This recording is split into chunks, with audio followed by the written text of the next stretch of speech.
The stars looked different from space. Captain Park had seen them 1,000 times through the windows of military ships, but today they seemed brighter. Today was special. Today, humanity would officially join the Galactic Coalition, a group of 7 intelligent species who had traveled the stars for thousands of years. The space station called Unity Bridge floated in the darkness like a giant silver flower. Ships from different worlds surrounded it, each one stranger than the last. Some looked like crystals. Others looked like living creatures with metal skin. The human ship, the soul's pride, was simple and gray compared to these wonders. Stood at the main viewing window, his hands behind his back. He was 42 years old, with short black hair turning gray at the sides and a face that had seen too many battles. He had spent 20 years in the military before becoming a diplomat. Some people thought soldiers could not be peaceful, wanted to prove them wrong. Nervous? Asked a voice behind him. He turned to see Dr. Lee walking toward him. She was younger than him, maybe 35, with long hair tied back and glasses that made her look like a university professor, which she was, actually. She studied alien life forms and had written 3 books about how different species might communicate. Not nervous, said. Excited. This is what humanity has been waiting for since we first looked up at the stars. Smiled and stood beside him. The coalition species are fascinating. Did you know they communicate through color changes in their skin? And the prism beings are basically living crystals. They think in mathematics. As long as they think in peace, I am happy, replied. Their security team waited nearby. 6 soldiers in light armor led by Sergeant. She was a small woman with sharp eyes and quick hands, had worked with her for 5 years. She never smiled, never joked, but she was the best soldier he had ever known. The shuttle took them from their ship to the station. Inside Unity Bridge, the air smelled strange, like flowers mixed with metal. The hallways were wide enough for all kinds of bodies, from the tiny insect-like to the massive four-armed. A being made of light and crystal floated toward them. Its body shifted through colors of blue and purple as it moved. "Welcome, humans," it said in a voice like singing glass. "I am Prism of Dawn, ambassador of the Coalition. We are honored to receive you." Bowed his head respectfully. "The honor is ours. Humanity has dreamed of this moment for centuries." They walked through the station, passing beings that looked like nothing on Earth. A creature with 8 legs and fur like silver grass. A floating sphere with dozens of tiny eyes. 2 tall beings with skin like tree bark, holding hands with their branch-like fingers. The ceremony hall was enormous, with a ceiling that showed the stars outside. Representatives from all 7 coalition species sat in a circle, their different bodies requiring different kinds of chairs. Some floated. Some hung from the ceiling. The humans were given simple seats near the center. Speeches began. Each species welcomed humanity in their own way. The clicked and buzzed. The changed colors in beautiful patterns. Prism of Dawn sang words that made cry, though she could not explain why. Felt hope growing in his chest. Maybe the universe was not as dangerous as humans had always feared. Maybe there was room for everyone among the stars. Then the lights went out. For 3 heartbeats, there was only darkness. Then red emergency lights filled the room, turning every face into a mask of shadows and fear. An explosion shook the station. The floor tilted. Several alien delegates screamed in their own languages, sounds that meant terror in any tongue. Sergeant was already moving. Her hand went to her weapon as she stepped in front of it. Her 5 soldiers formed a protective circle around the human delegation. "What is happening?" Prism of Dawn's colors flashed with confusion. Another explosion answered. Then a voice, cold and sharp, filled the room through the station's speakers. "Attention, Coalition filth. This station now belongs to the Supremacy. We do not recognize the humans as worthy of galactic citizenship. They are animals, nothing more. Surrender them to us for cleansing, and the rest of you will live." felt his stomach drop. He had heard of the Supremacy, a terrorist group that believed only certain species deserved to exist. They had been quiet for years. Everyone thought they were finished. They were wrong. Plasma fire lit up the hallway outside. Could see soldiers through the door, their forearms holding weapons, their gray skin marked with red tattoos. They moved like hunters, checking corners, shooting anyone who ran. The coalition delegates began to panic. The skin flashed white with fear. The tree beings huddled together, their wooden bodies shaking. Even Prism of Dawn's light grew dim and uncertain. "We must surrender the humans," one delegate said, a slug-like creature with wobbling flesh.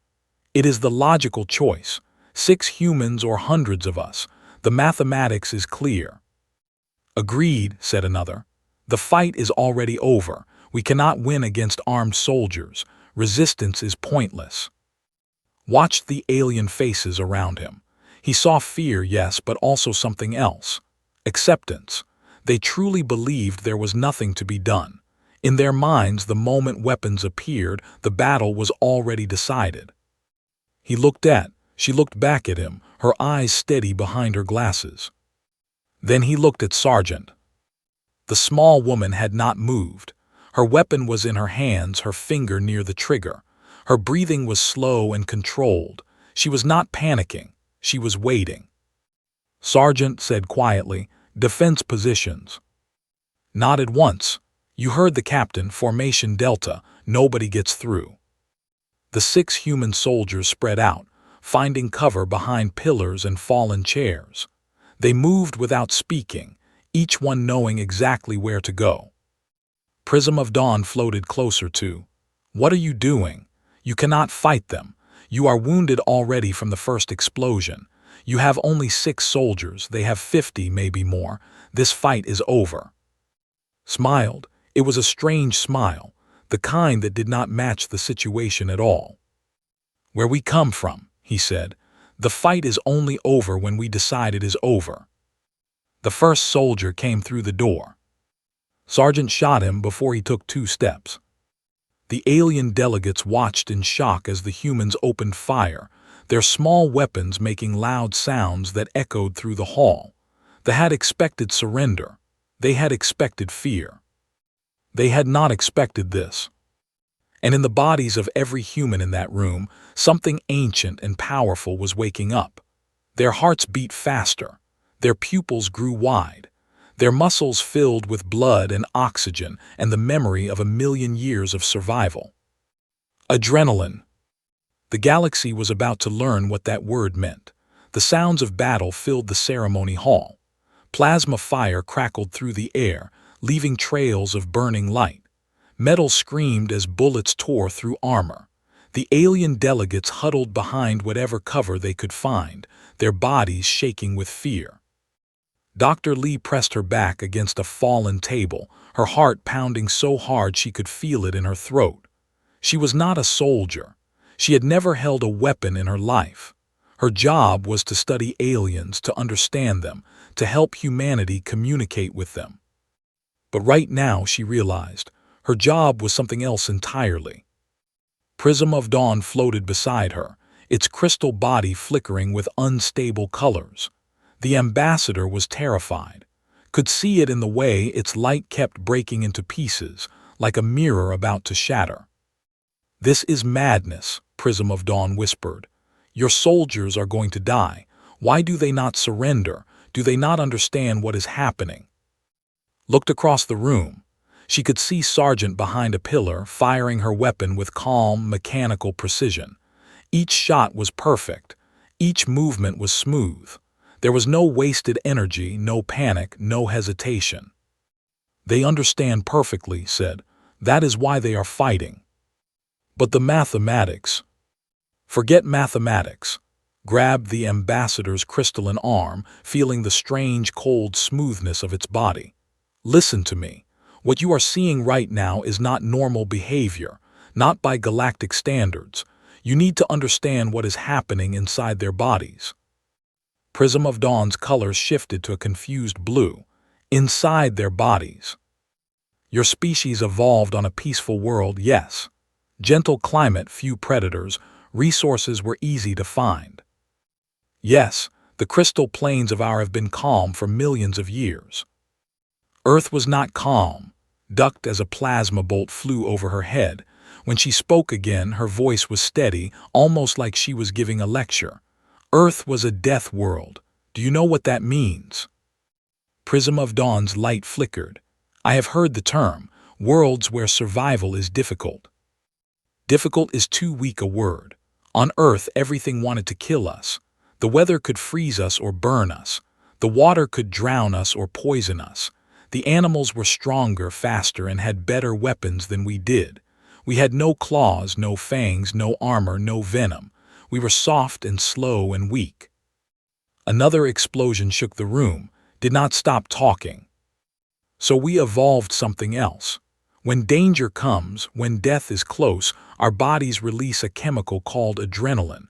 It floods our blood in less than a second, and when it does, we change. She pointed at Private, a young woman who was reloading her weapon behind a broken column. Blood was running down her arm from a wound on her shoulder. The injury looked serious, the kind that should make a person scream and fall down. Did not seem to notice it at all. Adrenaline blocks pain, explained. Not reduces it, blocks it completely. Right now that soldier cannot feel her wound. Her brain has decided that pain is not important. Survival is important. Fighting is important. Pain can wait. Prism of Dawn watched stand up and fire 3 shots at a soldier, her injured arm steady as stone. The alien's crystal body pulsed with disbelief. That is not possible. Pain is a warning system. It tells the body to stop to protect itself. On your world, yes. On Earth, stopping meant death. Our ancestors who felt pain and stopped were eaten. Our ancestors who ignored pain and kept fighting survived long enough to have children. After 1,000,000 years of this, we became something different. Grabbed a medical kit from her bag and started crawling toward the wounded soldier. She kept talking as she moved. Adrenaline does not just block pain, it makes us stronger. Our muscles can perform at levels that would normally damage them because our bodies decide that damage tomorrow is better than death today. Our hearts beat faster, pushing more blood to our muscles and brain. Our vision becomes sharper. Our reactions become faster. Time itself seems to slow down. She reached and began wrapping her shoulder. The young soldier barely looked at her, her eyes fixed on the enemy. "Thanks, doctor," said. Her voice was calm, almost bored. "I will feel that later, I think." "You will," agreed, "but not now." She crawled back to Prism of Dawn, who was watching the battle with new eyes. "There is more," said. "Adrenaline affects our minds too. Fear becomes anger. Hesitation becomes focus. We stop thinking about all the reasons we might fail. We only think about how to win." A soldier broke through the defensive line and charged toward the alien delegates. He was huge, his 4 arms swinging weapons, his mouth open in a war cry. Corporal stepped into his path. Was out of ammunition. His weapon was empty, useless as a stick. There was twice his size, armed and armored. Did not hesitate. He did not surrender. He ran directly at the soldier and swung his empty rifle like a club. They expected the human to stop, to beg, to fall to his knees and accept death. That was what happened in civilized warfare. When you were outmatched, you submitted. Did not know about civilized warfare. His body only knew one thing: survive. The rifle hit his head with a crack that echoed through the hall. The alien stumbled, hit him again, and again, and again. Each blow was fueled by chemicals that his ancestors had been making for 10,000,000 years. The fell, he did not get up. Picked up the alien's weapon and kept fighting. Prism of Dawn made a sound that might have been a gasp. He should be dead. That alien was stronger, better armed. How did he win? Watch disappear back into the battle, his face blank, his movements smooth. "Because on Earth," she said quietly, "we learned that the fight is never really about strength or weapons. It is about who wants to live more. It is about who refuses to die. She looked around the room at the other human soldiers, was bleeding from her head but still giving orders. Private Han was loading magazines with bloody fingers, missing 2 of them on his left hand.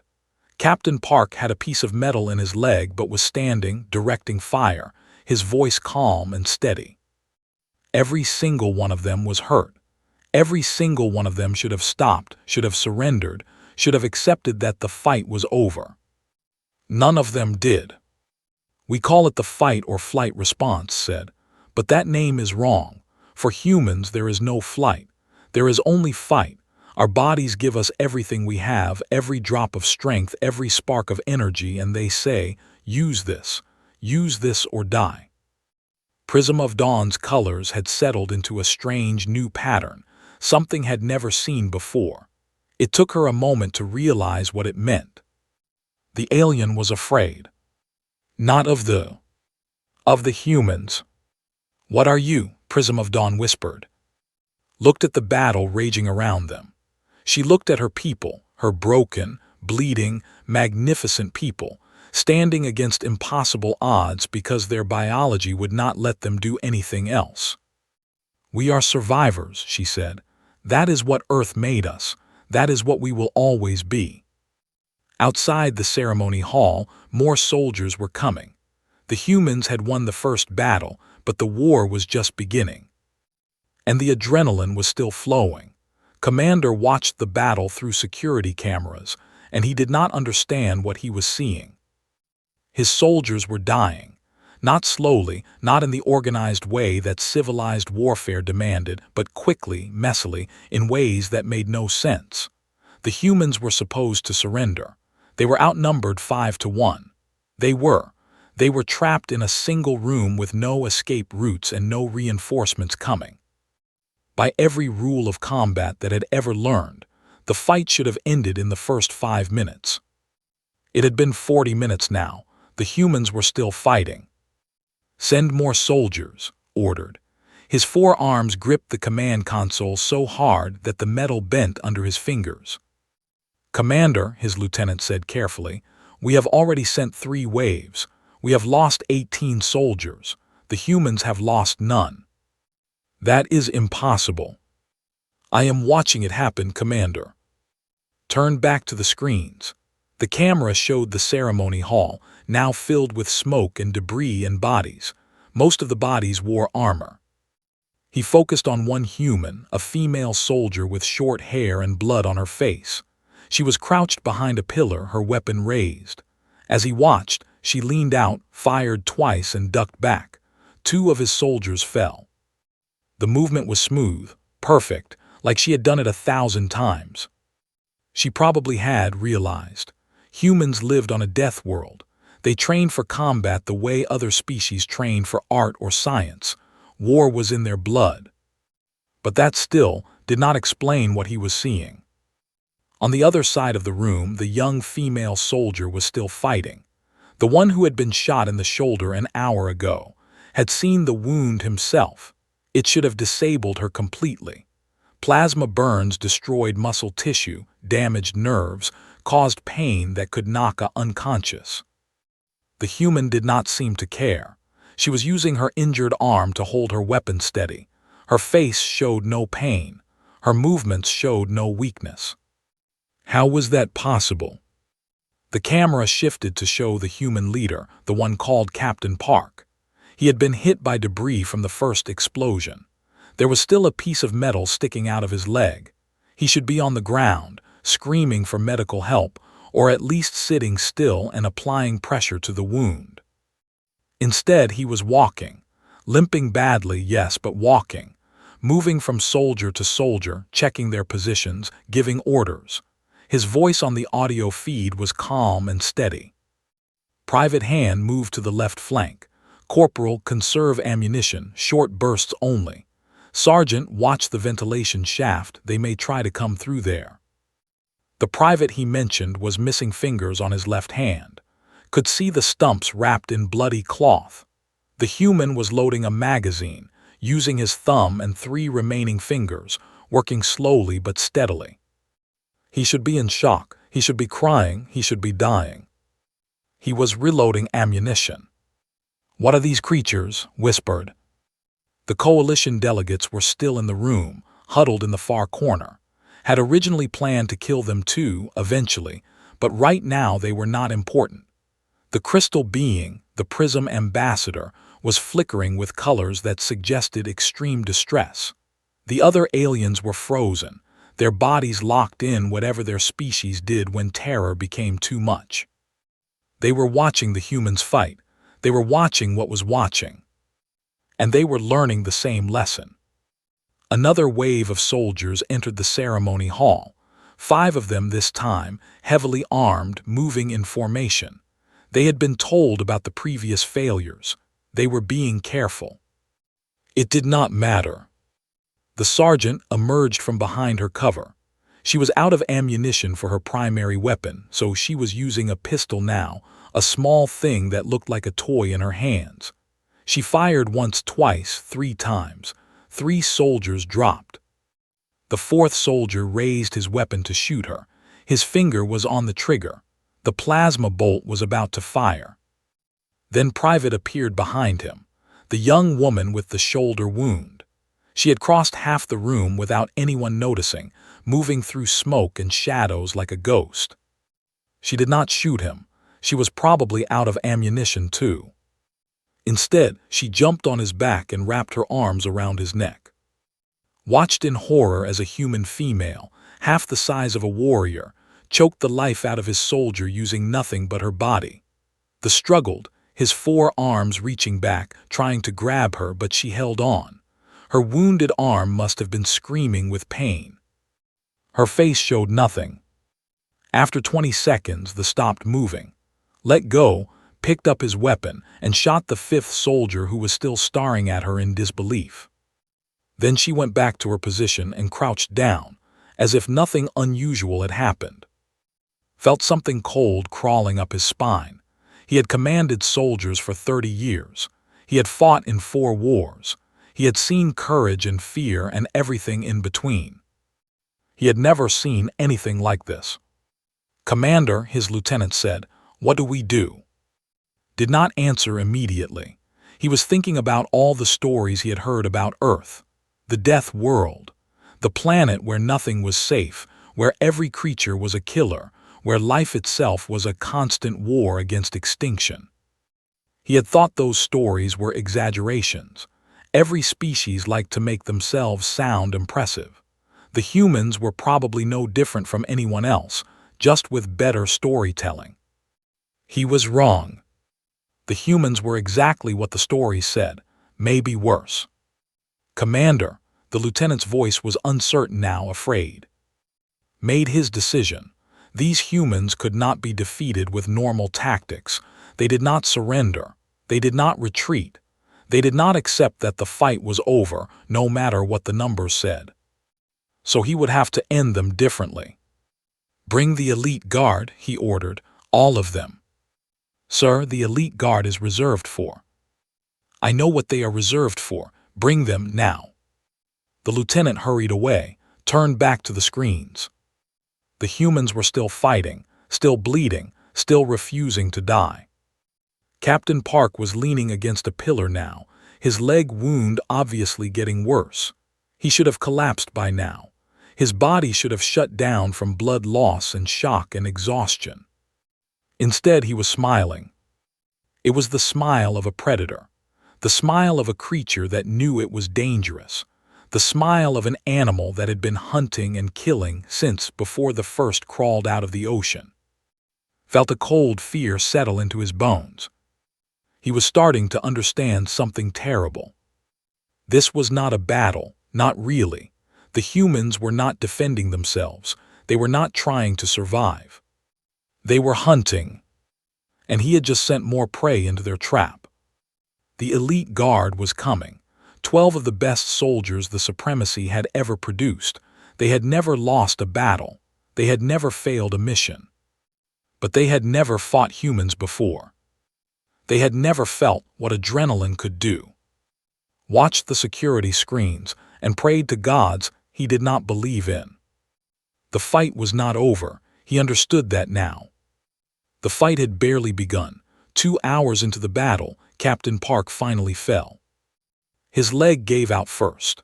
The metal shard had been in there too long, cutting deeper with every movement, and even adrenaline could not keep him standing forever. He dropped to one knee behind a burned pillar, his breath coming in short gasps. Sergeant was at his side in seconds.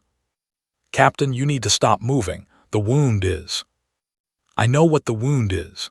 Park's voice was tight with pain he could no longer fully ignore. "Status report." Did not hesitate. "Private Han is down to his last magazine. Corporal has a broken rib, maybe 2. Private's shoulder is getting worse. She is still fighting, but her accuracy is dropping. Private Song took a plasma graze to the face. He cannot see from his left eye." "And you?" Touched the side of her head, where blood had dried into a dark crust. "I set my arm against the wall. It is broken in 2 places, but I can still shoot." Park looked at her. The small woman's face was pale and hollow, her eyes too bright, her body running on nothing but willpower and chemicals. She should have been in a hospital bed. They all should have. "How long can we keep fighting?" Considered the question seriously. "Maybe 30 more minutes at full combat effectiveness. After that, the adrenaline will start to fade. We will feel everything we have been ignoring. It will not be pretty. Then we need to finish this in 30 minutes. "Sir," his voice dropped. "The commander is sending his elite guard. I counted 12 of them on the security feeds before they went dark. They are different from the regular soldiers. Better armor, better weapons, better training." Park nodded slowly. He had expected this. When normal tactics failed, commanders always sent their best. It was predictable. It was also an opportunity. "Then we give them a welcome they will never forget." He tried to stand, and his leg screamed at him, grabbed his arm and pulled him up. For a moment they stood together, 2 broken soldiers holding each other upright. "Sir," said quietly, "if this does not work—" "It will work. But if it does not, I want you to know it has been an honor." Park looked at her. He thought about all the battles they had fought together, all the times she had saved his life, all the times he had saved hers. In the military, you learn to trust people with your survival. Was not just his sergeant. She was family. "The honor is mine," he said. "Now let us show these aliens what humans are made of." The elite guard came through the main door like a wave of gray death. They were bigger than the regular soldiers, their 4 arms covered in armor that gleamed under the red emergency lights. Each one carried 2 weapons, one for each pair of hands. They moved in perfect formation, covering each other, checking corners, doing everything right. Park watched them from behind his pillar. His leg was shaking. His vision was starting to blur at the edges. He had maybe 10 minutes before his body began shutting down, and he needed to make every second count. "Formation Sigma," he said into his communicator. "Execute on my mark." Formation Sigma was not in any military handbook. It was something Park had invented years ago during a training exercise that had gone wrong. It was designed for situations exactly like this one, outnumbered, with nothing left to lose. It was also completely insane. "Mark!" The humans moved.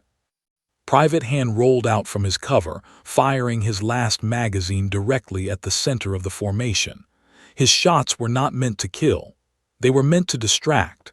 The elite guards turned toward him, weapons rising. While they were focused on Han, Corporal attacked from the left. He was using a weapon now, something heavy that kicked hard with every shot. His broken ribs screamed at him, but he did not care. The pain was there, somewhere far away, but it could not touch him yet. 2 elite guards fell. Private Song came from the right, moving fast despite his damaged eye. He had picked up a piece of debris at some point, a metal bar about a meter long. He did not shoot anyone. He just ran straight at the nearest guard and swung. The guard was not expecting close combat. Nobody expected close combat when they had guns, But Song did not have ammunition anymore. He had something better. He had rage. The metal bar hit the guard's helmet hard enough to crack it. The alien stumbled. Song hit him again, and again. By the time the guard's partner turned to help, Song was already moving to his next target. Private appeared from somewhere above. She had climbed the pillars somehow, using her one good arm, and now she dropped onto an elite guard's back like a falling stone. Her weight knocked him down. Her hands found the gap in his armor at the neck. She squeezed. The guard thrashed and struggled, his 4 arms reaching back but held on. Her shoulder was bleeding through her bandages. Her face was white with exhaustion, but her hands never loosened. Sergeant picked off guards from a distance, her broken arm braced against a pillar to keep it steady. Each shot was perfect. Each bullet found its target. And Captain Park limped through the chaos, directing his soldiers like a conductor leading an orchestra of violence. He had no weapon now. He had dropped it somewhere, but he did not need a weapon. He needed his people to believe. Private Hand, fall back and reload from the dead. Corporal, watch your 6. Song, good work, keep moving. Finish him and regroup. The elite guards were supposed to be unstoppable. They had trained for years. They had killed hundreds of enemies. They knew exactly what to do in combat. But they had never fought like this. They had never faced enemies who ignored pain, who treated death as an inconvenience, who kept fighting after wounds that should have been fatal. They had never fought humans. One by one, the elite guards fell. Some were shot. Some were beaten. Some were strangled by soldiers half their size. The battle was brutal and ugly and nothing like the clean warfare that civilized species practiced. It was human warfare, the kind that Earth had taught for millions of years, the kind where surrender was not an option, where retreat was just another way to die, where you fought until your heart stopped beating and maybe a little longer after that. When the last elite guard fell, the humans stood in silence. All 6 of them were still alive. Barely. Han was on his knees, gasping for breath, had collapsed against a wall holding his ribs. Song was bleeding from a dozen small wounds, was sitting on the floor, her injured arm hanging useless at her side. Walked slowly to Park, her broken arm cradled against her chest. Her face was gray. The adrenaline was starting to fade and she could feel everything now, every cut, every bruise, every broken bone.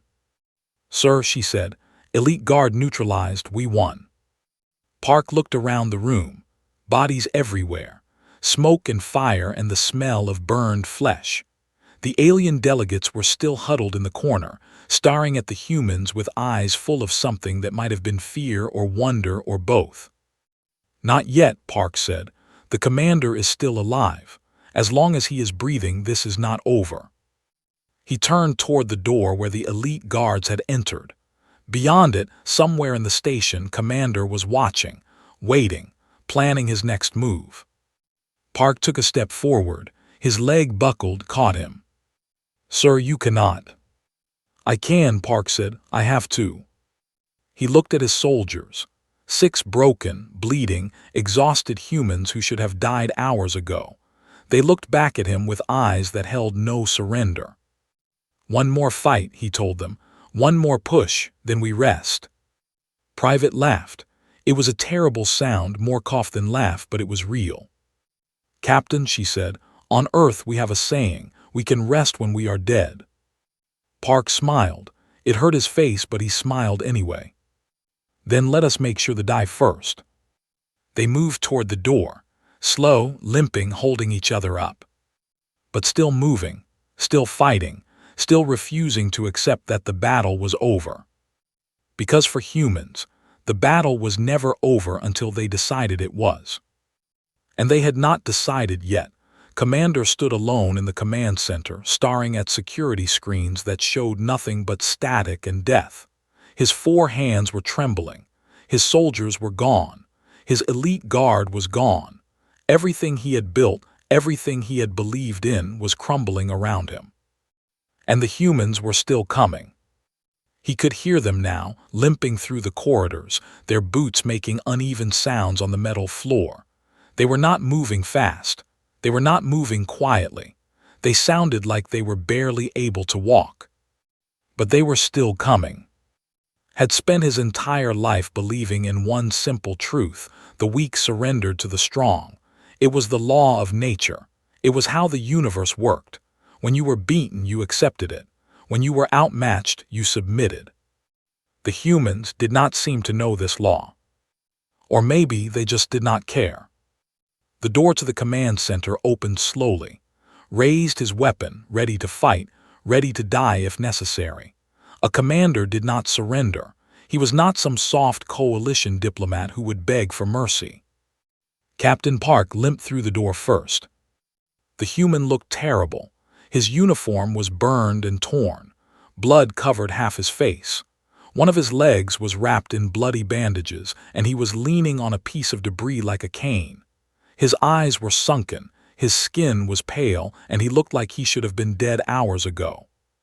But those eyes, those human eyes, they were not the eyes of a dying man. They were the eyes of a hunter, calm and steady and completely without fear. Behind him came the others, the small sergeant with the broken arm, the young female with the ruined shoulder, the soldier with the missing fingers, the one with the blind eye, the one with the broken ribs. 6 humans, all wounded, all exhausted, all barely standing. And all of them still ready to fight. Felt his weapon hand shake. He had commanded armies. He had conquered worlds. He had never been afraid of anything in his life. He was afraid now. "What are you?" The words came out before he could stop them. Park stopped walking. He was maybe 10 meters from, close enough that either of them could shoot the other, but neither of them fired. "We are humans," Park said. His voice was rough, tired, but steady. "We come from a planet called Earth. It tried to kill us for millions of years. We survived. Your people should be dead, all of you. I saw the wounds. I saw the blood. No species can fight like that." "You are right. No species can fight like that." Park smiled, and it was a terrible thing to see. "No species except us." His mind was racing. He thought about everything he had seen today. The soldier who ignored a shoulder wound. The one who fought with broken bones. The one who killed an elite guard with his bare hands. The way they moved together, protected each other, refused to leave anyone behind. It was not natural. It was not normal. It was terrifying. "Your adrenaline," said slowly. "The chemical your scientists talked about, it makes you into monsters." "Monsters?" Park shook his head.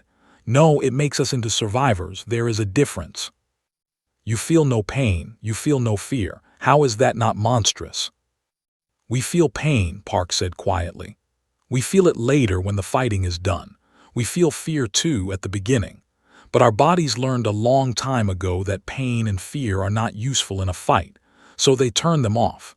They give us everything we have, every drop of strength, every spark of will, and they say, 'Survive now, suffer later.'" He took another step forward. His finger tightened on his trigger, but he did not fire. "You wanted to cleanse us," Park continued. "You thought we were animals beneath your notice, weak creatures from a backwater world. You were wrong." Sergeant moved to Park's side, her weapon raised. Her face was gray with pain and exhaustion, but her eyes were sharp. "Your soldiers are dead," she said flatly. "Your elite guard is dead. You are alone. This is over." Looked at the 6 humans standing before him. Broken, bleeding, barely able to stay upright. By any logical measure, they should be the ones surrendering. They should be begging for their lives. Instead, they were standing here like conquerors. "The supremacy will hear of this," said, but his voice had no strength in it. "Others will come, more soldiers, more ships. We will." "You will do nothing," Park interrupted. "Because after today, the entire galaxy is going to know what happened here. They will know that 6 humans held off 50 soldiers. They will know that we do not surrender. They will know that we do not quit."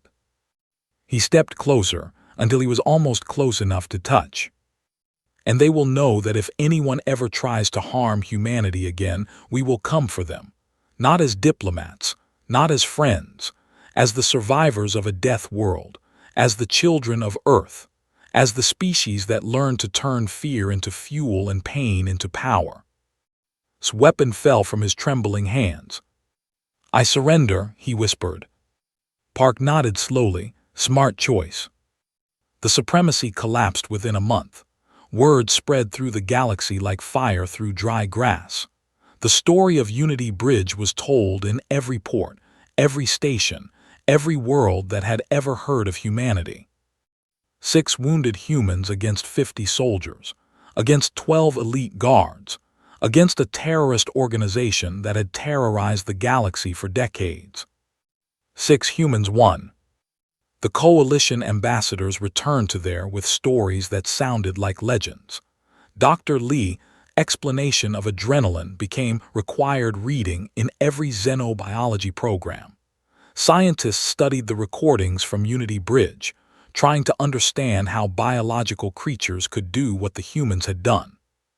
They could not understand it, not really. Because understanding adrenaline was not the same as feeling it. Reading about human survival was not the same as living it. The galaxy could study humanity for 1,000 years and still never truly know what it felt like to be a child of Earth. 3 weeks after the attack, Captain Park stood before the Galactic Council. He was still recovering from his wounds. He walked with a cane now and probably always would, but he stood straight and his voice was clear.